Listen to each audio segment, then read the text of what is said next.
A San Antonio baby born without skin could receive lab-grown skin grafts. Constables are targeted for removal in Bexar and Kendall counties. And a San Antonio charter school turns farming into a classroom. This is your Express Briefing podcast for Thursday, May 23rd. Subscribe to this and other free content at expressnews.com/podcasts. And get each day's top news and sports headlines delivered to your inbox at expressnews.com/newsletters.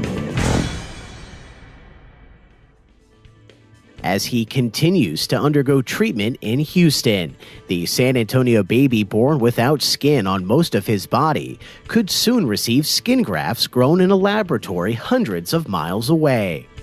The grafts for Jabari Gray, who is almost 5 months old, are being developed by Vericel, a biopharmaceutical company based in Cambridge, Massachusetts, that uses a cellular therapy to grow sheets of skin from biopsied cells. The therapy is approved by the Food and Drug Administration for patients with severe, extensive burns. Since his birth on New Year's Day, doctors have been trying to ascertain the cause of Jabari's condition, which left him with no skin on his torso or arms, as well as fused eyelids.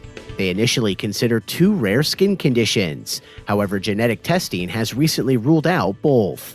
But despite the lack of a diagnosis, the baby's doctors hope to replace his temporary skin grafts with a more permanent solution.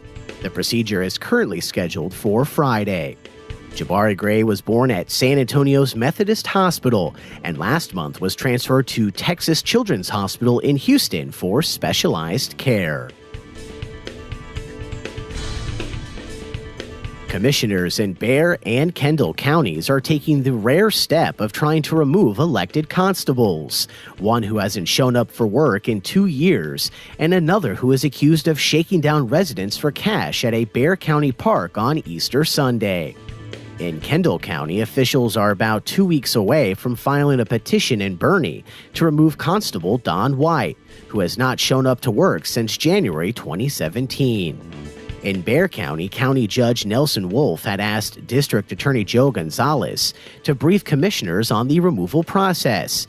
But Tuesday, Gonzalez instead opted not to offer the briefing because his office is already defending Bexar County Precinct 2 Constable Michelle Barrientos Vela in a civil lawsuit, and doing so could have been seen as a conflict of interest.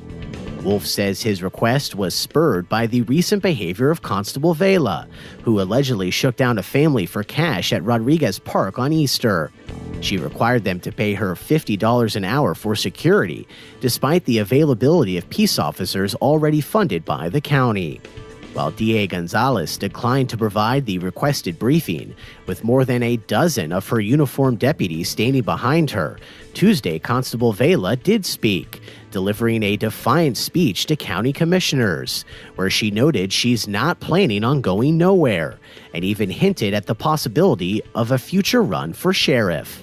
Vela was granted a peace officer license in 2009 and took office as constable in 2017, earning a salary of nearly $94,000. According to state law, elected officials in Texas may be removed for incompetency, official misconduct, or intoxication on or off duty. Any county resident may file a petition for removal, but a district judge must also grant an order citing the official, and officials may be removed only after a jury trial. The official duties of constables are to serve civil papers and provide bailiff support for justices of the peace in their precincts, and it costs the county about $1.5 million a year to operate each of its 4 constable offices. And students at IDEA Monterey Park, a charter school on the west side, are learning firsthand the concept of farm to table. Over the last 2 years, students have worked on a farm that sits next to their campus, growing produce on the 1.5-acre lot that now makes up about 20% of the produce served in the school's cafeteria. Some students tend to the plants during the school day as a form of project-based learning, and about 15 students are part of the after-school gardening club. Winter crops, including carrots and radishes, were harvested earlier this year, while tomato plants staked with strings in the field are still climbing alongside corn stalks and Swiss chard. Students are currently planting cover crops, including beans and sorghum, which will protect and help the soil over the summer while school is out. School officials say the farming experience has helped some students who have trouble with anxiety or making friends in the classroom. And after completing a curriculum from Texas A&M AgriLife Extension, on Wednesday, more than 100 Monterey Park students became certified junior master gardeners. 30 Bexar County teachers are also currently enrolled in the program.